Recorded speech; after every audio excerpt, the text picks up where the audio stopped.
Hello everyone, কেমন আছো সবাই? আশা করছি সবাই খুবই ভালো আছো। আমিও খুব ভালো আছি। তোমাদের সবাইকে আমি আরও একবার ওয়েলকাম জানাচ্ছি আজকের একটা নিউ ব্লগে, নীলুস লাইফ অ্যান্ড স্টাইলে। তোমরা কেমন আছো? তোমরা যদি আমার ভিডিও দেখে থাকো, যারা নতুন আছো তারা অবশ্যই কিন্তু সাবস্ক্রাইব করে নিও, এবং যাদের ভিডিওটা ভালো লাগবে তারা লাইক শেয়ার অবশ্যই করবে। এবং দেখো, আজকের ভিডিওটা একটা স্পেশাল ভিডিও, দেখেই বুঝতে পারছো বার্থডে স্পেশাল ভিডিও। এইবারের এই জন্মদিনটার ভিডিও হচ্ছে আমার হাজব্যান্ডের। হ্যাঁ, 11ই জুলাই ওর জন্মদিনটা এবার আমরা একটু আলাদাভাবে সেলিব্রেট করেছিলাম।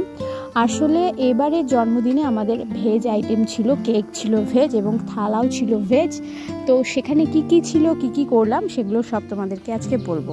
তো এখানে ও বসে গেছে কেক কাটার জন্য, কেক নিয়ে বসে গেছে, সাথে ছেলে আছে। আসলে যেহেতু এখন ছেলে একটু বড় হচ্ছে, আগেরবার তো অনেকটাই ছোট ছিল, এবারও অনেকটা বড়, তাই জন্য এইবারের জন্মদিনটা কিন্তু একটু অন্যরকম, মানে ওকে নিয়ে একটু অন্যরকমভাবে ব্যাপারটা হচ্ছে। মানে ও যেহেতু বুঝতে পারছে ব্যাপারগুলো কি হচ্ছে, ও একটু আনন্দ পায় এই ধরনের। সবাই মিলে একসাথে যখন আমরা কোনো কিছু সেলিব্রেট করি, ও কিন্তু বুঝতে পারে যে একটা স্পেশাল কিছু হচ্ছে, আরও সেটাকে ভীষণভাবে এনজয় করে।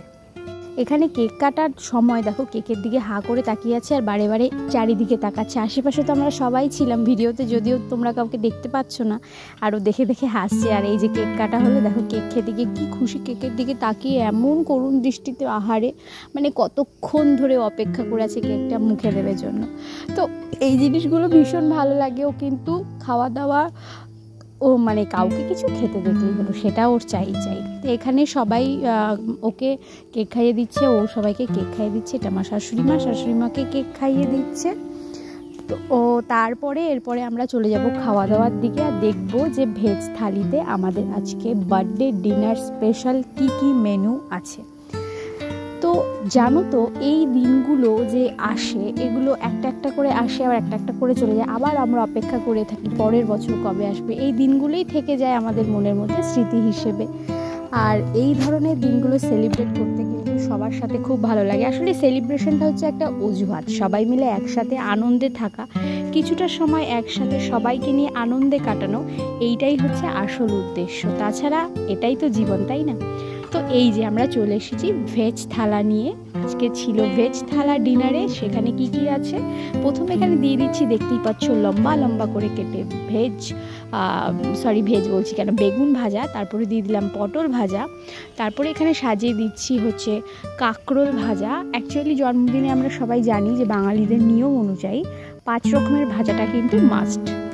আর দিয়ে দেওয়া হচ্ছে এখানে কুমড়ো ভাজা, আর হচ্ছে আলু ভাজা। তাহলে পটল ভাজা, কুমড়ো ভাজা, কাঁকরোল ভাজা, আলু ভাজা আর বেগুন ভাজা, এই 5 রকমের ভাজা ছিল সেদিন থালাতে। তো তোমরা কিন্তু এরকম যখন ভেজ থালি কোনো একটা অনুষ্ঠানে করবে, তখন কিন্তু বিভিন্ন রকমের ভাজা সাজিয়ে দিতে পারো, তাতে থালাটা বেশ দেখতে সুন্দর লাগে, ভরাট লাগে। আর এটা হচ্ছে পোলাও, বাসন্তী পোলাও আমার শাশুড়িমা রান্না করেছিলেন। এর মধ্যে কাজু, কিশমিশ, গরম মশলা সব কিছু, ঘি অল্প পরিমাণে দিয়ে বেশ সুন্দর একটা পোলাও রান্না করা হয়েছিল। আজকের এই ভিডিওটা আমি এডিট করতে গিয়ে দেখছি কি করেছি, ভেজ থালি লিখতে গিয়ে স্পেস দিয়ে হয়ে গেছে ভেজাল থালি। হায় ভগবান, ঠিক না করলে যে লোকে কি ভাবতো ভেজাল থালি উপহার দিচ্ছে। যাই হোক, এটা একটা হাসির ব্যাপার ছিল। তো এরকমভাবে সাজিয়ে দিলে দেখতে বেশ সুন্দর লাগে। তোমরা ওইভাবে সাজিয়ে ট্রাই করবে কেমন লাগে।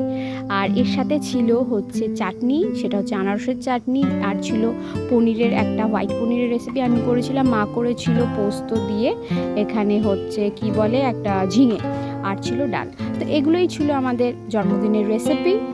এই ভেজ থালির আইডিয়াটা ভালো লাগলে লাইক শেয়ার সাবস্ক্রাইব অবশ্যই করে দিও। বাই, দেখা হবে পরের ভিডিওতে।